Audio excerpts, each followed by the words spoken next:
Salam TAYA-TV. Jumpa lagi di One Wealth Outlook, market update minggu keempat Mei 2021. Saya Ahmad Enver, bersama rekan kami Bapak Angkola Harahap, selaku Head of Partnership Distribution PT Manulife Asset Management Indonesia, siap memberikan informasi dan analisa pasar terkini, global, dan domestik untuk membantu Anda memilih strategi investasi terbaik. Selamat pagi Bapak Angkola, terima kasih banyak telah bergabung bersama kami di One Wealth Outlook. Ya, selamat pagi Enver.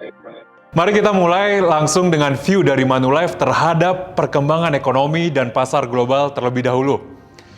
Seperti yang kita ketahui, pandemi memang masih membelenggu. Namun kita dapat melihat bahwa pemulihan terus berlangsung dan bahkan kita sering kali mendengar kata-kata US exceptionalism.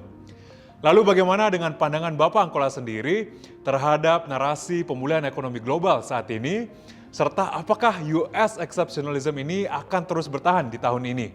Oke, jadi memang pemulihan ekonomi yang berlangsung saat ini secara global ya, itu merupakan fenomena sinkronisasi pertumbuhan ekonomi secara umum. Jadi bukan hanya terjadi di Amerika Serikat saja, ya. Memang sementara saat ini seolah-olah seperti itu. Pada data yang dirilis oleh IMF bulan April tahun 2021 yang lalu, potensi pertumbuhan ekonomi di kelompok negara berkembang diperkirakan bertumbuh sebesar 6,7%, mengungguli pertumbuhan ekonomi kelompok negara maju sebesar 5,1%. Ya. Hal ini bisa terjadi karena kawasan negara-negara berkembang di Asia, di luar Jepang, merupakan sebagai negara kelompok yang kita sebut pabrik dunia, di mana 23,4% ekonominya itu didukung oleh ekspor. Oleh sebab itu, apabila ekonomi di global pulih, permintaan barang dan jasa global pulih, ya, kawasan ini akan diuntungkan dari permintaan yang meningkat dari seluruh dunia.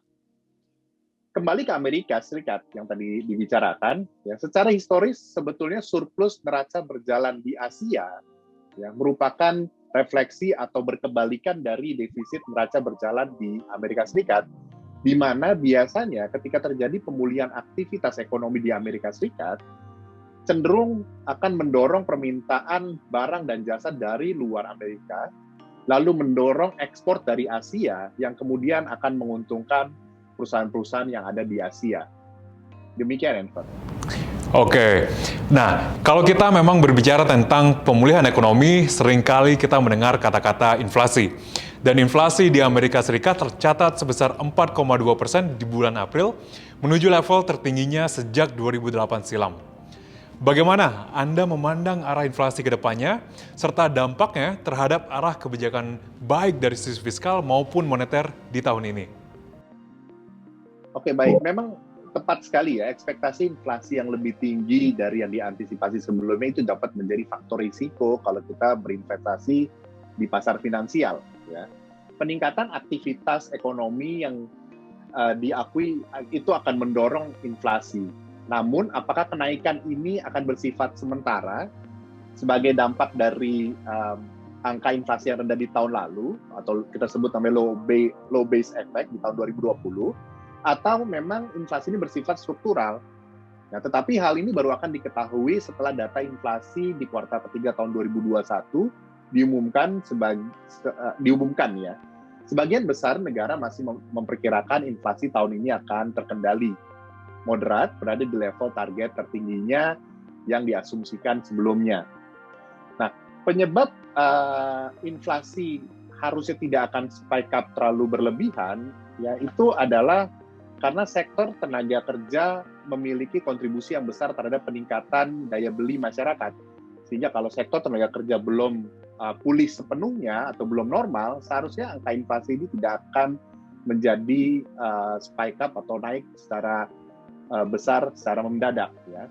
Selain angka inflasi tahun lalu yang rendah, ya, sebagai low base effect itu, inilah salah satu faktor yang membuat peningkatan inflasi masih akan terbatas.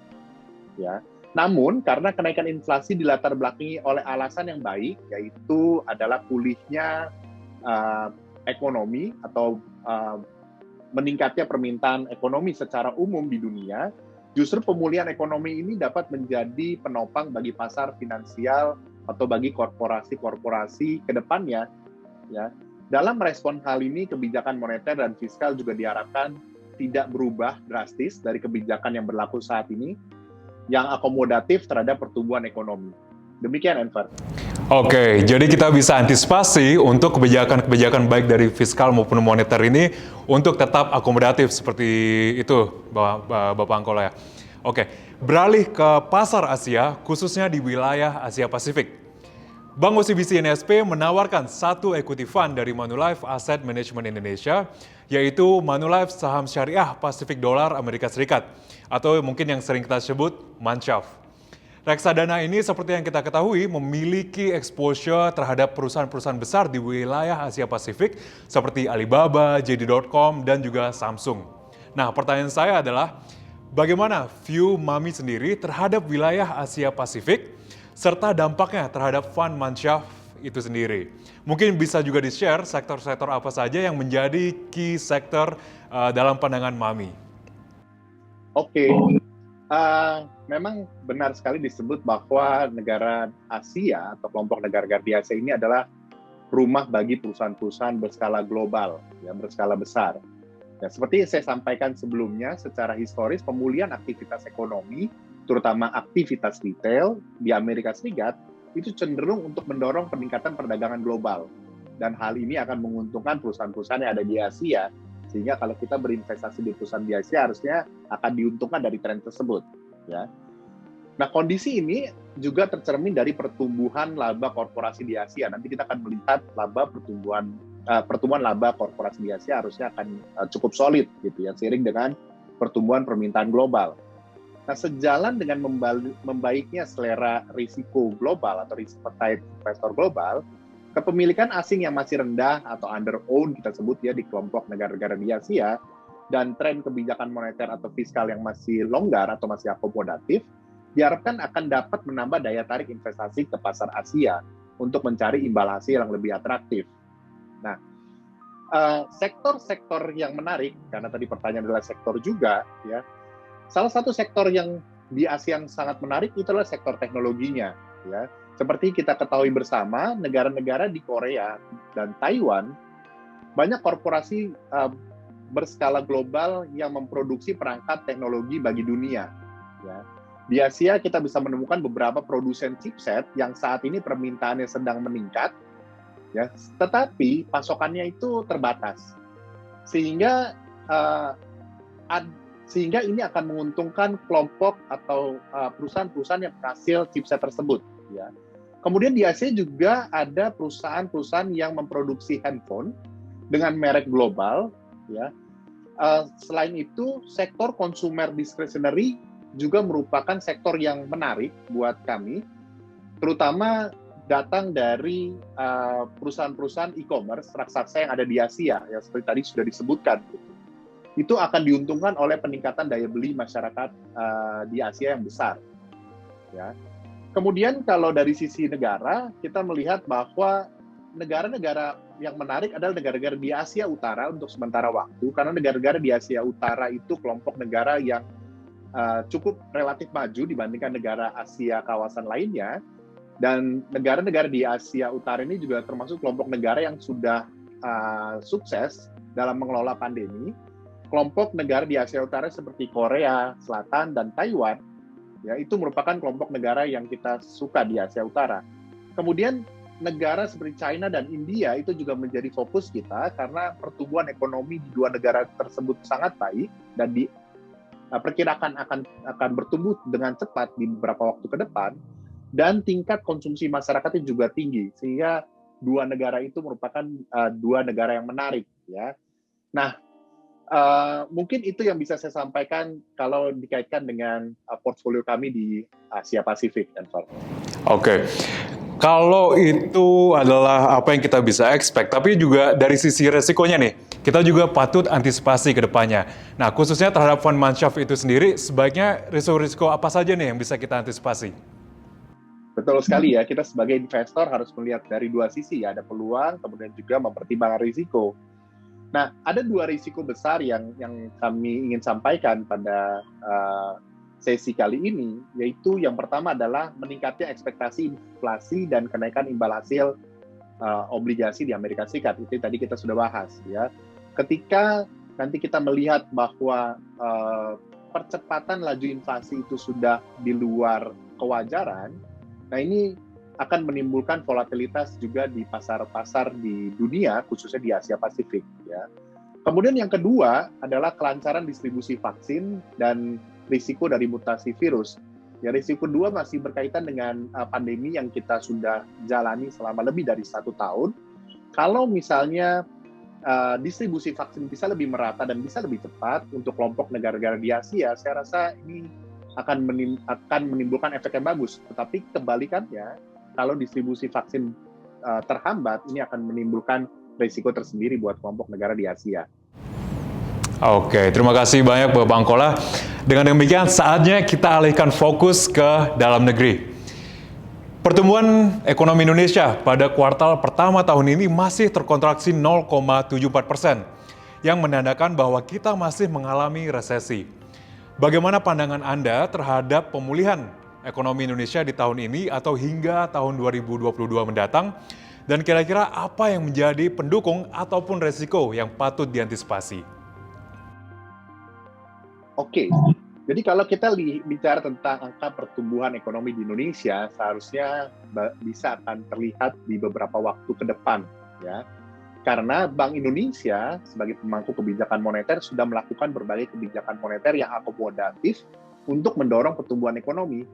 Sementara pemerintah Indonesia dengan berbagai kebijakan untuk membantu produsen maupun korporasi seperti pemotongan pajak dan kebijakan kemudahan berinvestasi seharusnya akan berdampak positif pada pertumbuhan ekonomi jangka menengah dan panjang. Di sisi lain, pemerintah juga melakukan beberapa kebijakan untuk mendorong konsumsi, ya, seperti yang kita ketahui bersama bahwa belakangan ini terdapat atau pemerintah mengeluarkan stimulus untuk pembelian properti, ya, kemudian pembelian kendaraan bermotor, terutama mobil, dan yang terakhir kebijakan subsidi ongkos kirim ketika kita berbelanja secara online. Jadi dari dua sisi, baik dari produsen maupun dari sisi konsumen, itu ada insentifnya tersendiri, seharusnya ini akan mendorong ekonomi ke depannya. Dan langkah ini sudah tepat, dan kita akan melihat efeknya dalam beberapa waktu ke depan. Nah, seperti juga yang kita lihat dari negara-negara lain di luar Indonesia, bahwa ada korelasi yang sangat besar antara aktivitas masyarakat atau mobilitas masyarakat dengan pertumbuhan ekonominya. Jadi seiring dengan pengendalian pandemi COVID-19 yang membaik, ya, terutama dengan terus berdatangan vaksin-vaksin untuk dipakai masyarakat di Indonesia, harusnya akan membuat aktivitas masyarakat kembali lebih normal. Aktivitas masyarakat atau mobilitas masyarakat yang kembali lebih normal ini akan membantu untuk meningkatkan aktivitas ekonomi yang seperti yang kita lihat di beberapa negara yang sudah lebih maju dalam pengelolaan pandeminya. Oke, berarti kita bisa expect ini pemulihan untuk terus berlangsung di sisa tahun ini.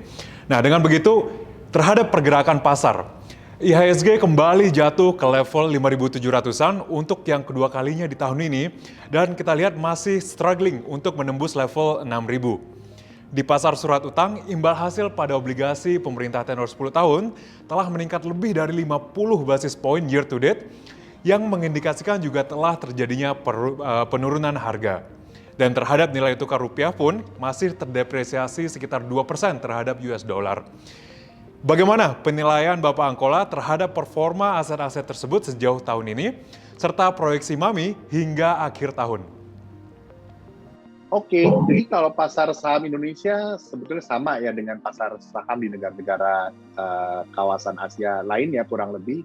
Volatilitas itu meningkat semenjak ekspektasi atas inflasi itu meningkat, ya.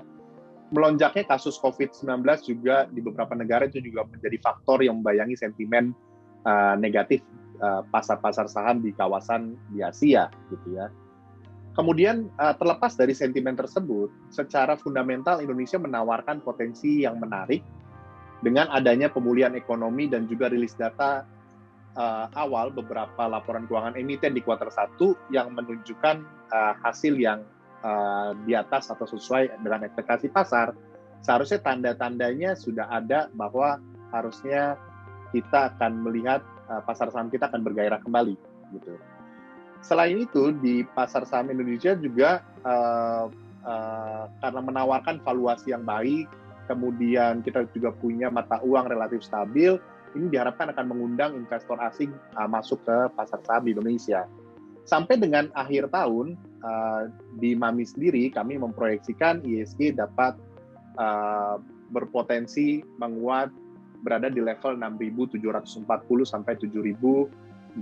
Nah, kemudian di pasar obligasi, memang di pasar obligasi itu tertekan semenjak Februari, di mana isu tentang inflasi balik lagi, isu tentang inflasi itu meningkat. Gitu. Karena ketika isu inflasi itu meningkat, dengan dikhawatirkan bahwa kebijakan moneter di banyak negara akan meningkat, ya, akan mengetatkan kembali kebijakan moneter yang pada ujungnya akan merugikan buat obligasi, ya.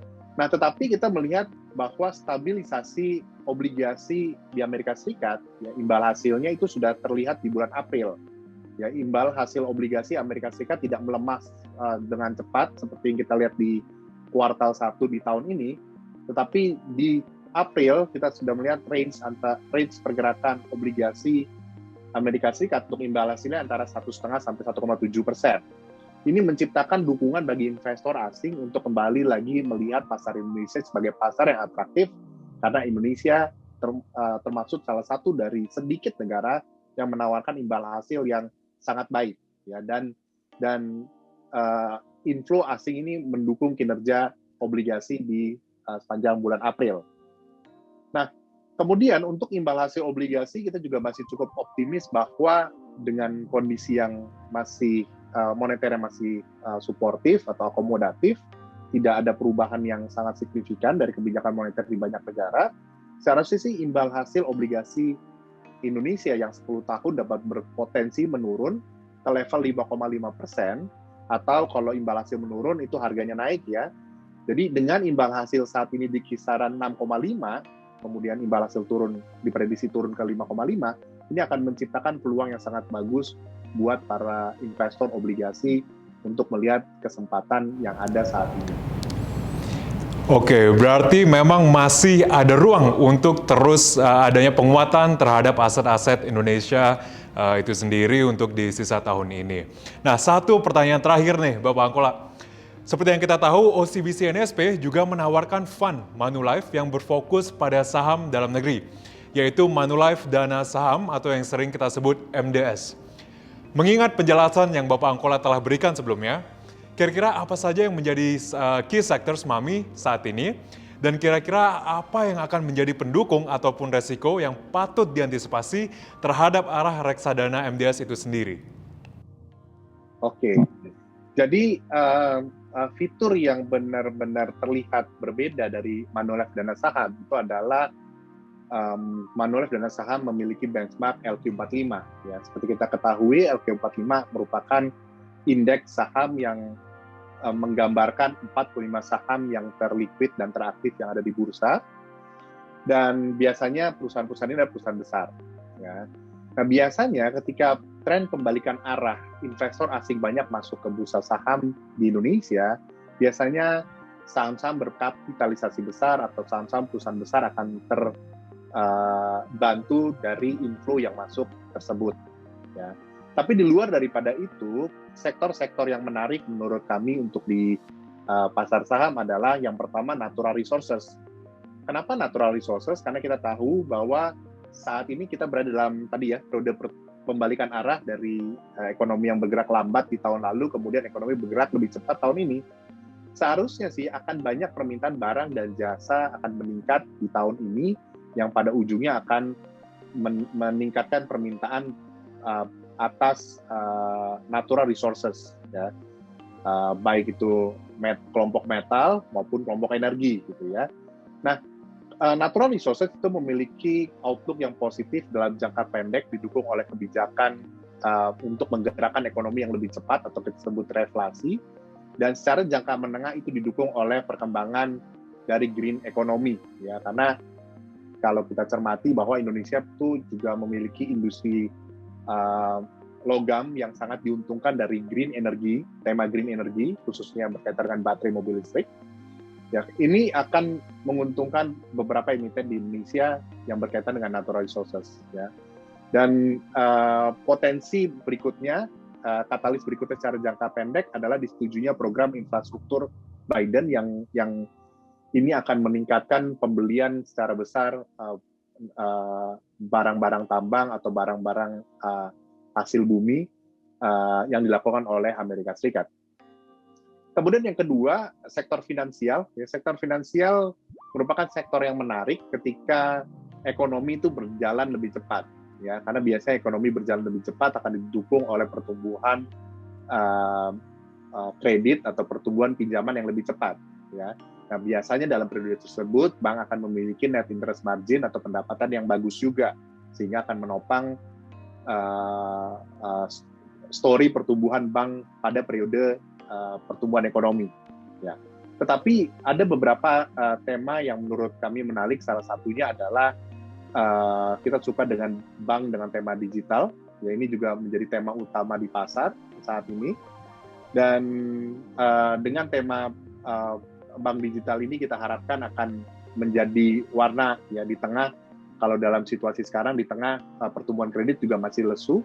Ya, tetapi dengan tema bank digital ini akan memberikan warna atau kesempatan yang baik untuk sektor finansial. Ya.